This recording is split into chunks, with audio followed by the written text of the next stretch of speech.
minutes of tech glitches to figure out. So that's why we're live a minute early. Yay.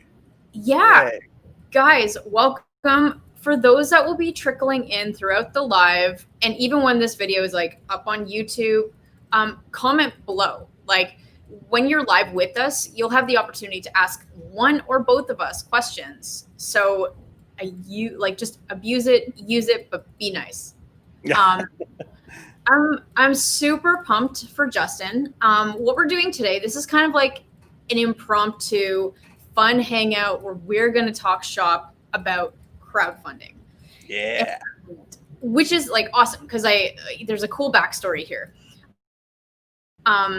I started asking people on calls when they book calls with me, like, who referred you? How did you hear about us? And I swear, like 3 to 4 times over the last 3 weeks when this had happened before Justin and I connected, I kept hearing the Kickstarter Guy. And I was like, that's really weird that another crowdfunding consultant's like handing me over leads. And these are like solid people. Like, what's going on? And so I asked one of the leads, they're like, oh, I think he just does film. I was like, what do you mean he just does film? Because like I've really like focused in the e-commerce space in the last 3 to 4 years. And to know that someone is out there that is a wizard when it comes to launching money for like raising capital for films, that's just something like I had no experience with and something I haven't been able to serve with our clientele. And so to know that there was like literally another me online that focused in film, I was like, I need to connect with this guy because I have like, you're literally like the film and board game guy, and I don't do those. Right. And you're like the product e-commerce person, and I don't do that. I tried once, and we raised like $25K. Like we hit the goal both times that I did that, but it was never like, woo. Yeah. And so like Justin and I connected on a call, and I just knew where this was going. I'm like, I can talk to this guy for 3 hours. We need to do this live because every question, topic that I want to talk to you about, everyone else is going to want to hear. So here we are. We're going to be like riffing on, I guess, digging more into like the film side because there's a lot of people in my audience that would love to hear more and learn more about that. And also like just dig into like how it's different as time goes on and how it's different and very similar to like e-commerce and just like, we don't have a script. We don't have an agenda. We're just going to go for it. So we'll riff.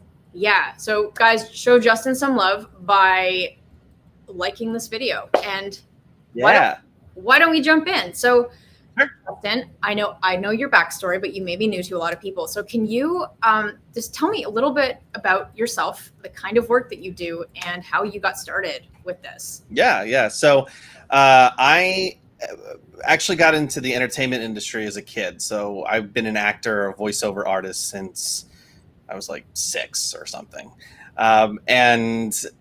So I would get these like pretty big checks when you do voiceovers for commercials and stuff. And I'd be like 8 and I'd go buy a bunch of Star Wars, and my parents did not teach me fiscal responsibility. So I went to school for acting, and then moved out to Los Angeles and started working out there. And I've worked pretty steadily for a pretty long time now. But then a couple of years ago, I started getting really frustrated because it felt like I was always waiting for permission to be creative. Mm-hmm. And I imagine that sentiment actually crosses, into the e-commerce land. Like, I want to do something big. I got to go find money. It's like, no, you can take control over your own destiny. So I was starting to feel kind of frustrated about that. I decided to start writing and directing, getting behind the camera. And I was on a TV show that got canceled, and I turned to my co-star. I was like, dude, we should make some things. We should do our own things. I don't know jack about crowdfunding at this point, but I had been working as a social media marketing manager for a lot of like local acting schools, acting coaches, because when I was in college and I went to get a waiter job, which is like what actors do. Of course. I'm the worst waiter in the universe, like so bad. So bad. So I was like, well, I better go get another skill. And I turned into social media marketing. So that obviously translated really well into crowdfunding. We raised about $35K for a short film. And then right away, we were like, well, let's do this again. and I was panicking because that first campaign was very much like, I have rudimentary skills and I'm just going to throw everything up against the wall, see what sticks. See what I didn't want works. to. Yeah, exactly. And I didn't want to repeat that stress. So I tried to go get a coach, but they were all like, for me, with what I was trying to raise, just like way outside my budget. So I started going, just reading everything and doing seminars and that kind of stuff. And we ended up raising $65,000 for this short sci-fi film. And that all of a sudden like launched the filmmaking career, because both those films have done really, really well. And they've won awards and they've got me reps and all the stuff you kind of want to happen when you do a film campaign. And then this other thing happened where people started emailing me going, hey, I heard you're like the Kickstarter guy. Can you help me with my film? I had raised my money on Indiegogo. So the name the Kickstarter guy was because people called me that. I thought that's great branding. Kickstarter's lawyers reached out to me once to be like, you shouldn't do that. And then I never heard from them again. And I work with all of their main department heads all the time. So I'll be the Kickstarter guy until I get a cease and desist. That's the plan. And so to wrap that up now, I've launched over 170 campaigns over the last 6 years. Raised, I'm about to hit 6 million, depending on how you count it. I'm basically right at 6 million. And then I have a 97% success rate. There's a certain boxes that have to be checked to count. And among those people, if like somebody calls me 2 weeks before and insists that they got to launch, and I give them all the warnings and then they hand me the money anyway. And I'm like, okay, I don't count that if they don't do it. Although weirdly enough, they often do. So that's the rep. I love it. So with film, like what makes a good film campaign? So much of that, I use the term framing the narrative. So much of a film campaign comes from the personal story of the creator. Because even with amazing perks, they have to have like a 90 to 95% profit margin at least in order for that money to work, because they need it all to go into production. Yeah. And so, people are getting digital downloads of a film for $20, $25. That's obviously more than a ticket to the theater. It's more than sometimes tickets for 2 people to a theater.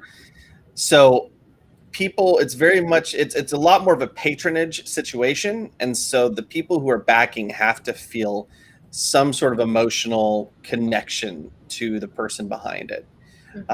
Which is what I found to be so different from the few e-commerce clients that I had, because I tried doing that with them, and the ultimate goal of connecting to your backers is the same, but how you do that seems very different. Totally different. Yeah.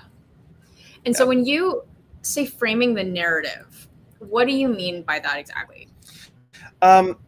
How they tell the story. So a really good example is I will have people come to me and talk about wanting to do a finishing funds campaign, right? So they want to, they've made the film and they want the last little bit of money to get it made.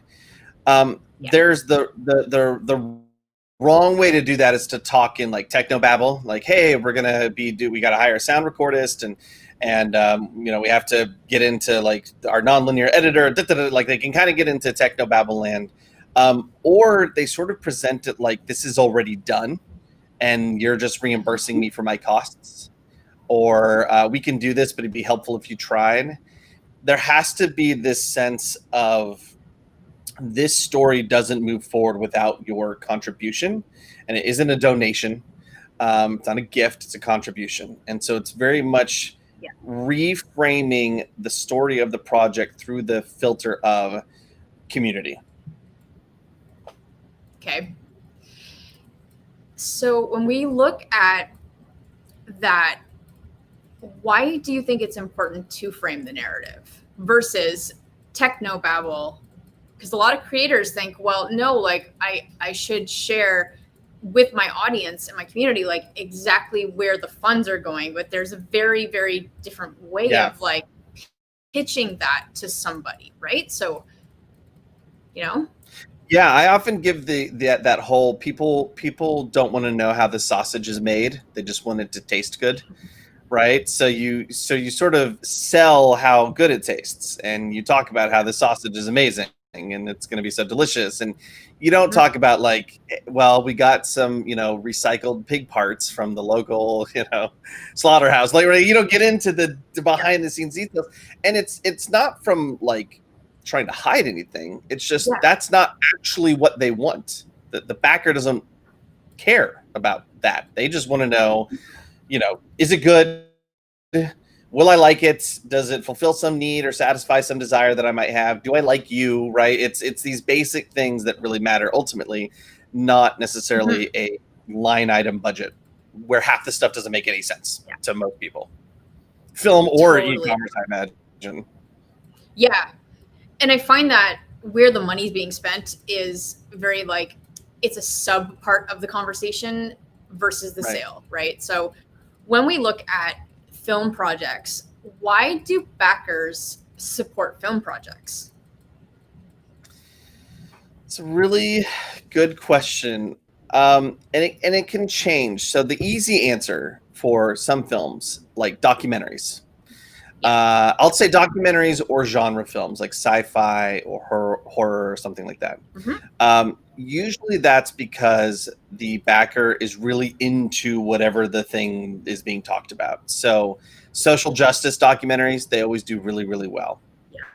Um, because okay, if I contribute to this, it feels like I'm contributing to the cause, whatever that cause is, right?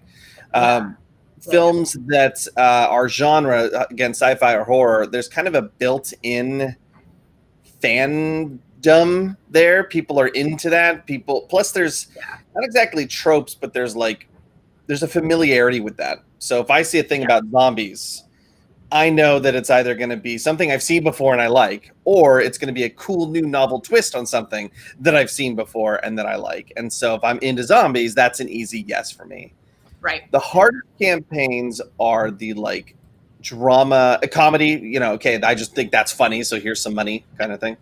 The hardest always is like just straight up drama, like a character driven story about people in conflict without any sort of flashy stuff around it.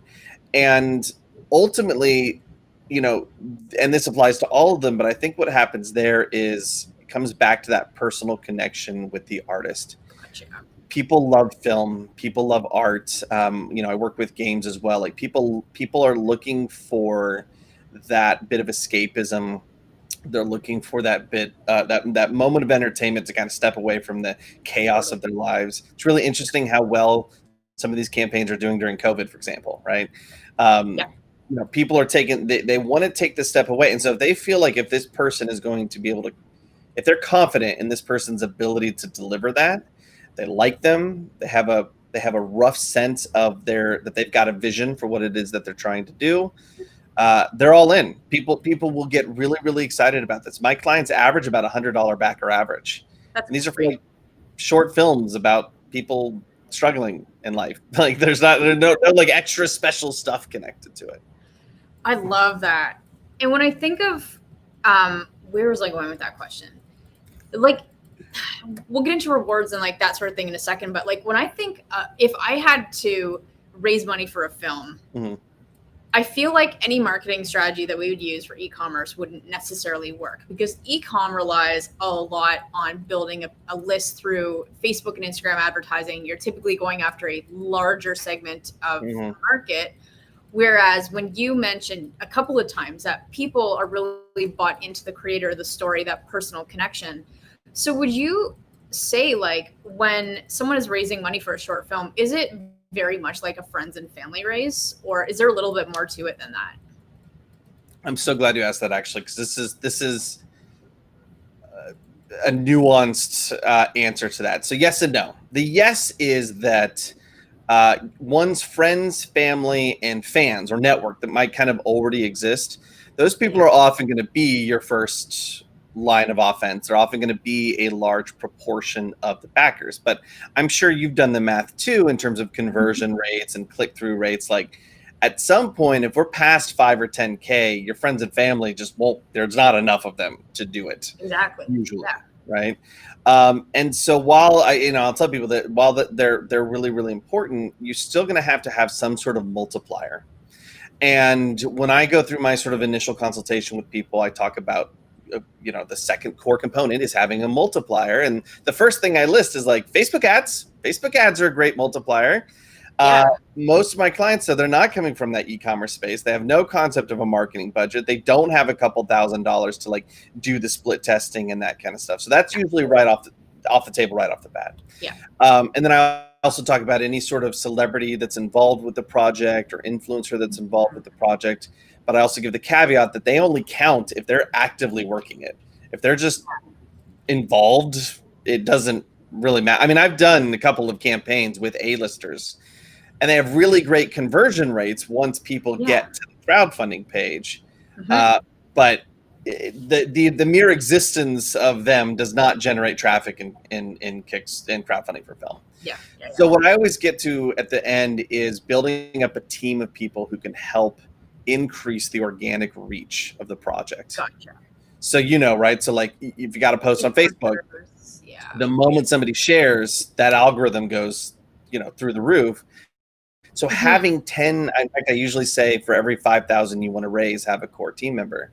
So if you're raising 50K and you've got 10 people there who are sharing that every day, I also have teach a technique called street team, where you find people who are willing to just do one share a week, and you build up a giant ass list of those people, right? So like you're getting 10, 20 shares a post. Well, you're this sense of momentum, this sense of like, ooh, something's happening, and just the straight up organic reach.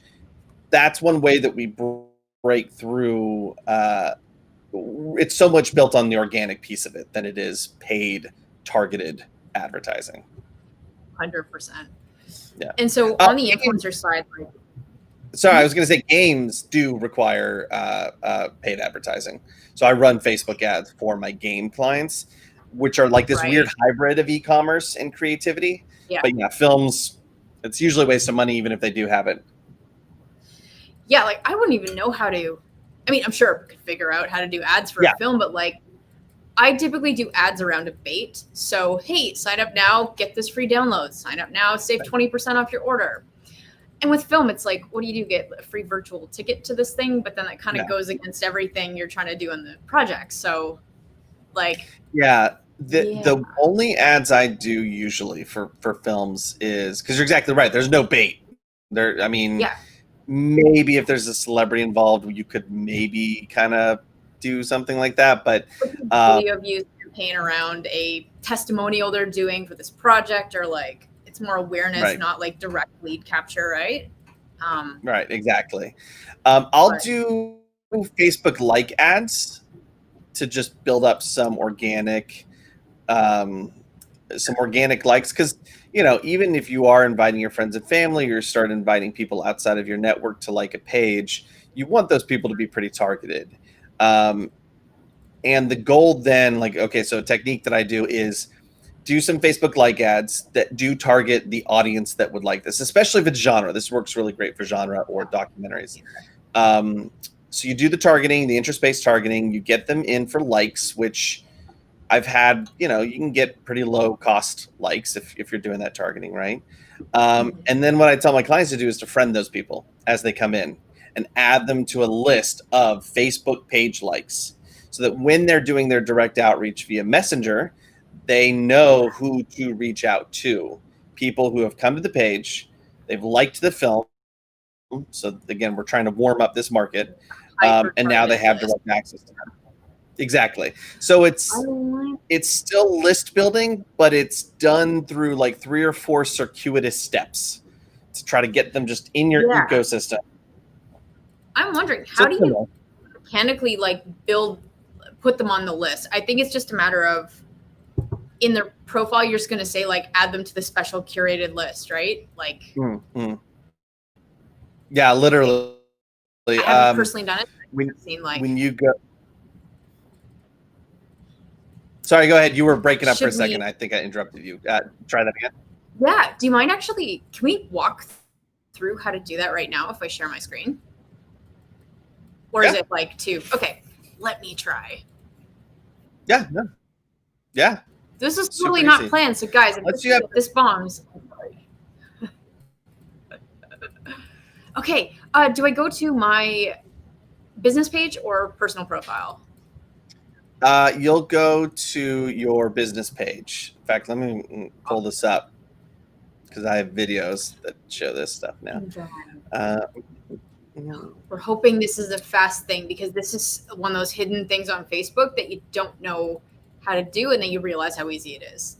But yeah. It's always the first thing that's kind of tough. Let me figure that out. Is that under settings? Follow. It's finding where the people are. That is the initial challenge. There we go. Cool. Okay, so you're on. Hold on, let me see. Are you sharing? Are you going to share your screen? Yeah. I don't know how long that would take you to pull it up. So yeah, let's do this. Okay. So how do I do it? So you go to your page and you go to settings. And I'm using I haven't switched over to the new Facebook. So if you're on the new Facebook, I will not be able to help you, at least as of yet. I think I am. Oh, groups, right? Yeah. Here, do you want me to share my screen and walk you through it? Let's do it. 1 second. Okay, I'll turn off my. Oh no, you'll have to bring my screen over to the. Do you see me? Do you see my screen? Are you able to add it to the dealio? I am. Just give me a second. Sure. Eli was just asking me to upgrade, so I'm going to do that really I love it. We're upgrading live. This is how this I know. Man. Hey, Vicky. Okay, you know what? I have a better idea. Okay, guys, we're actually going to put a Loom, like a screen share video in the comments that's going to walk you through how to do this instead of you painfully having to go through and watch us figure out the right, exactly. Yeah, okay, cool. Like 2-minute video that's going to go in the comments after this. So yeah. By the way, if you guys have questions for Justin, myself, whoever, put it in the comments because I'm just like riffing here. So yeah, totally. But yeah, anyway, so you put them on a list. I really, really like that because then you can sort out who has interacted with your page, who has just learned about your film, and now you could do outreach. Can you walk me through how that outreach looks? Like, what's the first message sent? Yeah, so it's there's a couple of pieces there. So like once you've got them organized, do you remember a marketer named Laura K. Roeder? She now runs Meet Edgar. Does this woman ring a bell at all? I do. Yes. Okay. Yeah. So yeah, I took her course way back when she was just her own person teaching social media and that kind of stuff. And what I really took away from her was how much people value authentic, organic interaction. Mm-hmm. So when you've got somebody on this list and then you can make a timeline that is just people on the list, one of the things I recommend is getting them on that timeline and just interacting, liking people's stuff. When something kind of strikes you, this is like 5 minutes a day. It's not a lot of time. If something really strikes you that they say, or they have a funny meme or something like that, a quick, like or comment, something like that is a really great way to just kind of get some name recognition in these people's world. And then Facebook also starts going, oh, you two interact. I'll make sure your posts, show up in this person's world a little bit. Right. So that's kind of one way to do it. And then the other thing is you are able to invite people to events based on lists. So if you've got a list of somebody, you can go to your event and say, pull up that list, and then Facebook will invite only people on that list. So again, if you've got page likes, like I've got like 4,000 Facebook friends, but if I only want certain filmmakers to come to my thing, well, if they're on a filmmaker list, I can just be like, okay, invite all the filmmakers. I don't have to worry about it. And then in terms of direct, oops, sorry, go ahead. I saw your mouth move. Yeah, curated. Like I like it. Yep, go on. Great. And then any sort of like direct messaging through Messenger. You have to be really you got to be cool about that because right? Facebook will get kind of cranky if you just start spamming people. But Yep. one of the challenges of creative crowdfunding campaigns, even gaming, but definitely films, is you've got to put yourself out there authentically, passionately, personally, and specific. APPS. There's an apps for that. Authenticity, passion, I love it. personalization, and specificity. Right? So if you can, if one can filter one's post through that filter or messages through that filter, like this might be an example of a message I might send somebody on that list. Hey, first name, like I'll use their first name, like, hey, John, Justin here. I know that you like my one page about the film. We are getting into some major awesomeness. Because you liked it, I figured I'd just throw this link out for you to check out. Let me know how you're doing. I'd love to connect on a more personal level, even if you're not down to support the campaign or anything like that. Peace, Justin. Yeah. That's my voice. Okay. That's how I talk. That's, you know what I mean? Like it's just casual. It's friend, very direct. You know? Exactly. It's very casual, but still very direct. So there's not a confusion. I'm not manipulating them. It's just, I tell you, hey, you liked my page, so there's the link to the thing. I figure, right? And of course, if they say no, I don't respond again. Another thing I teach too is because so much of this is dependent on organic outreach. Again, you're not selling the features and benefits. There's no like sales or discounts. It's always like, what is the new narrative message that you're connecting with about your audience with your audience about? And so my clients have weekly events. So they'll have like a matching campaign one week, or they'll have a sweepstakes. Like I've got a client right now. Actually, everybody should go support her. It's Twice Upon a Dream on Kickstarter. The creator's name is Savannah Osler. I'm sorry, Twice Upon a Song. That's right. This is the sequel to Twice Upon a Dream. So it's Twice Upon a Song. And this week they are doing a thing where everybody who contributes gets entered into a drawing to win a guitar signed by the cast. And it's a decent guitar. It's a movie, like it's got to be thematically connected. So it's a movie about a singer-songwriter. Right. And so now you start getting, or they can increase their pledge. So now you start getting people who are down to contribute, because people are totally willing to contribute. You just got to give them a reason. You know this, it's just like, why make that buying decision now? And events are really, really good organic ways to do that. Sure. I like it because it's like you're doing a video update party every week instead of just your standard email that goes out, right? Yeah. Which I like because you're creating engaging content specific to the project. Yep. I find that on the product side, I think there's a lag. On the product side, I think that's one of the hardest things that entrepreneurs go through, because a lot of them want to hide behind their product. And I'm like, no, like the founder has to lead. So that's kind of part of how I screen with people is like, as a founder, are you willing to put your name out on all emails? So it's like Tim from company.com, because that personal connection is what ultimately is going to set you apart as a brand versus just a seller selling something online. That's like everything else, right?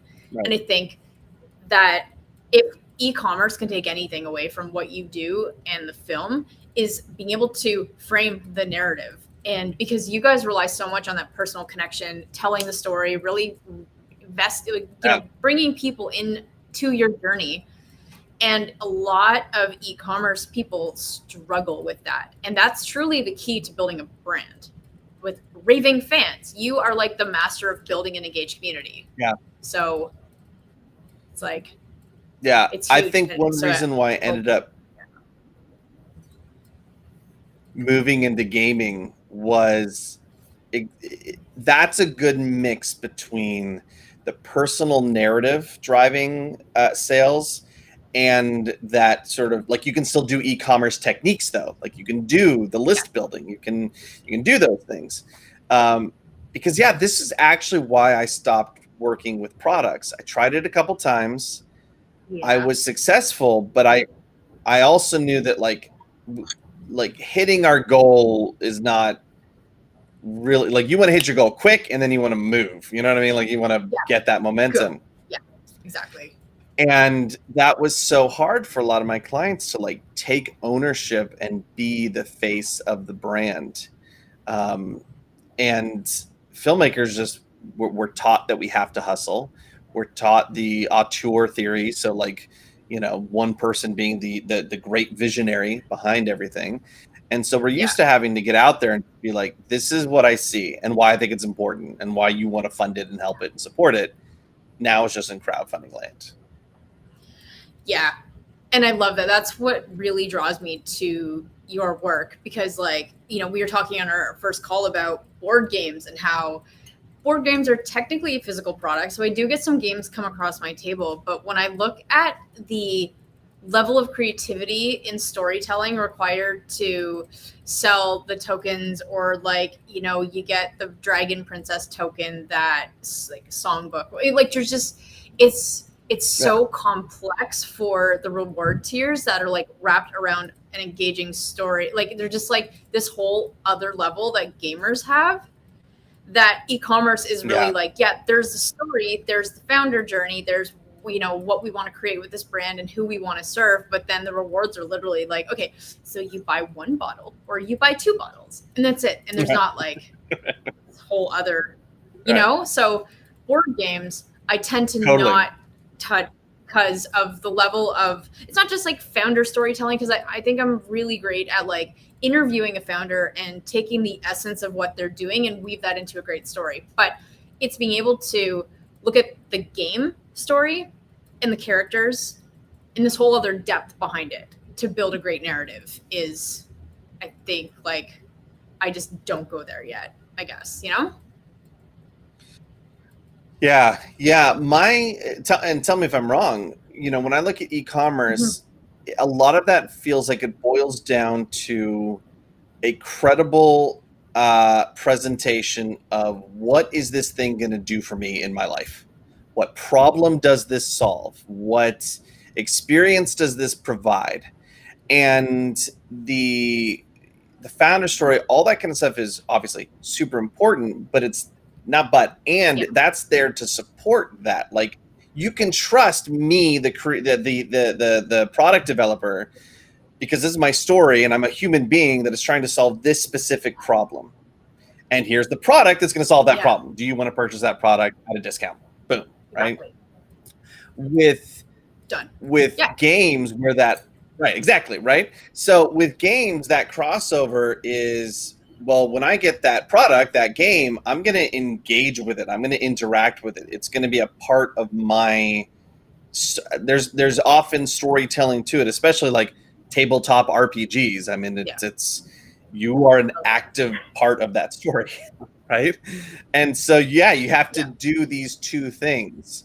You have to have the e-commerce skills, and you also have to have that narrative piece to it. And it's a delicate balance, but I think when it's done well, that's why we're seeing games be such a hot commodity right now, as people are starting to figure out that marriage.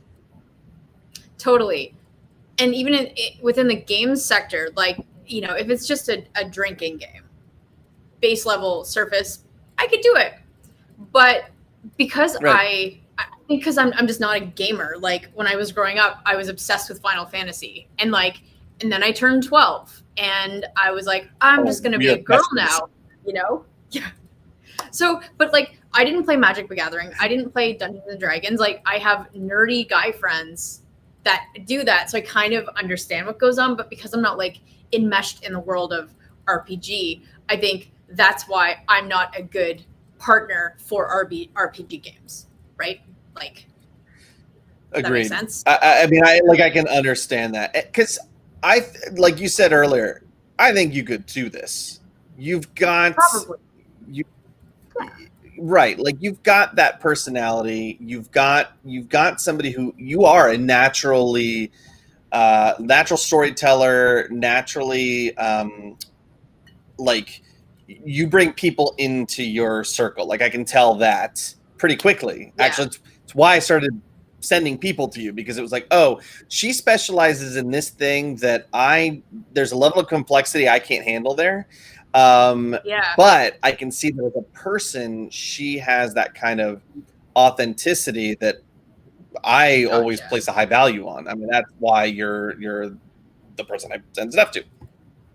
I forgot where I was going with that. Let's just end on a compliment about how awesome you I are. don't know. Yeah.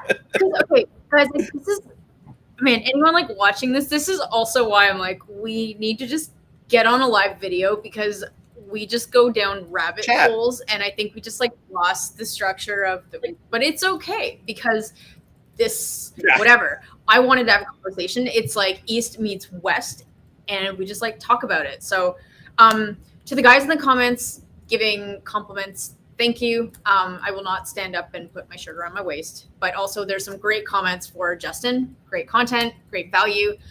So on behalf too of Stephanie, I'm just gonna resonate that as well. Like, thanks for like coming on and sharing your wisdom on the film scene. So guys, anyone who is launching a board game, RPG, film of any scope, Kickstarter Guy, Justin, here is the guy to go to.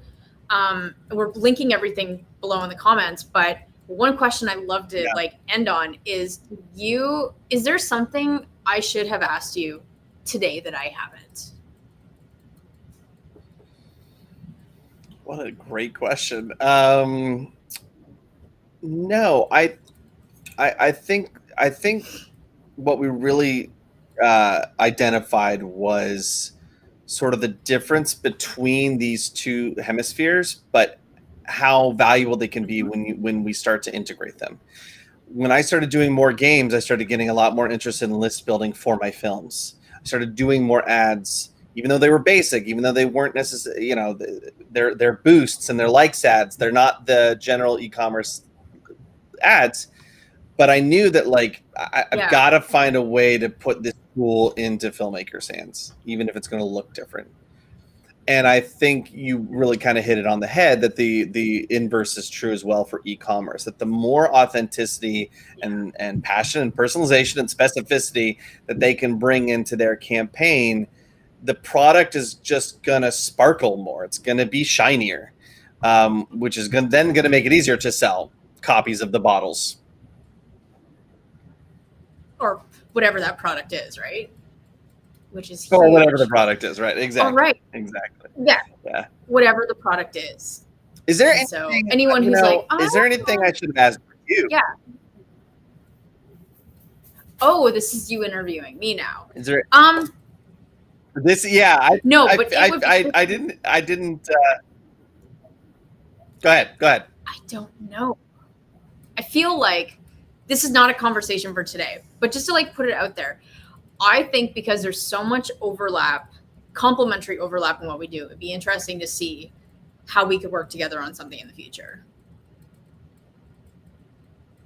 Potentially. I don't know. This isn't a pitch. It's just more like, we've identified a lot of opportunity in this. So, hey guys, like if anyone watching this has an idea for how we can both put our amazing skill set together, let me know in the comments. And you never know, you might just be a great brainchild, right? So might happen. But no, might happen. Might happen. Preface, and then next year we're like, oh, remember that interview thing we did? Here we go. Awesome. Well, I don't think so. You and I can ramble on for hours, and I think somehow people would still be like, wow, this crazy chick she's still going. But anyway, guys, if you enjoy the content, be sure to like, comment, and subscribe on this video. And if you want more information about what Justin does, or if he can work on your campaign, Justin, like, where's a good place to send them? TheKickstarterGuy.com. And there will be plenty of information there. TheKickstarterGuy.com. / free consultation. We can do a quick phone call there.